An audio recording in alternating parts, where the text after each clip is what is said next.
Bismillahirrahmanirrahim. Assalamualaikum warahmatullahi wabarakatuh. Salam sejahtera untuk kita semua. Semoga kita semua dalam lindungan Allah Subhanahu wa taala dan semoga kita semua dalam keadaan sehat-sehat walafiat. Amin ya rabbal alamin.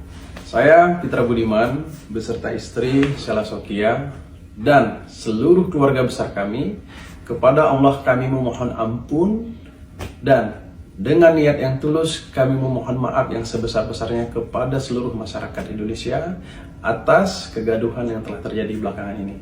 Kami berdua menyadari bahwa mungkin selama ini sikap perilaku kami telah banyak menyakiti banyak pihak.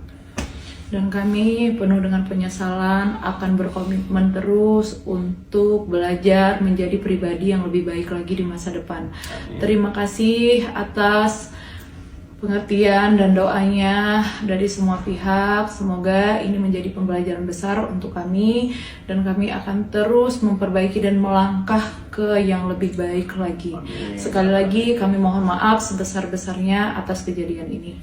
Terima kasih. Wali taufiq wal hidayah. Wassalamualaikum warahmatullahi wabarakatuh. Momen pertama kali Sheila Sokia dan suami muncul setelah kasus kontroversinya memberangkatkan seorang waria yaitu Isa Zega umroh. Sheila Sokia dan suami meminta kepada seluruh masyarakat permohonan maaf atas kegaduhan yang terjadi. Kepada Ibu NM dan Bapak An'am, ya, Bapak An'am yang duduk jadi anggota Dewan sana. Ya, Mami tahunya sih ada namanya Ibu NM, sekarang ada namanya An'am, Ibu An'am, Bapak An'am. Sedikit bawel bapaknya ya.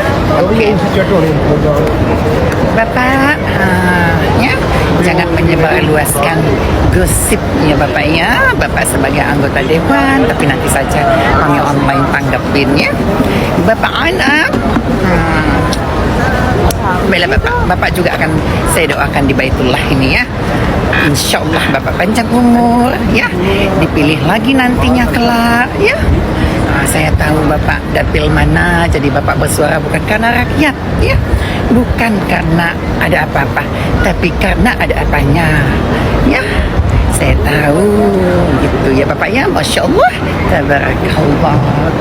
Buat kita ya Allah, buat diri pesta ya Allah yang mana telah memfitnah hamba ya Allah. Banyak tuduhan-tuduhan yang tidak benar ya Allah.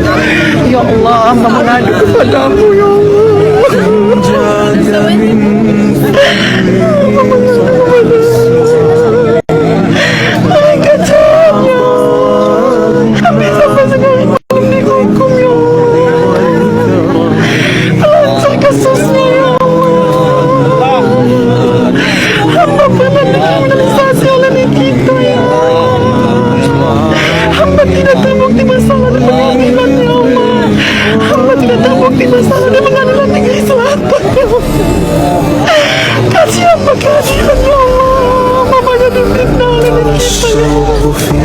sampai sekarang masih mengacau.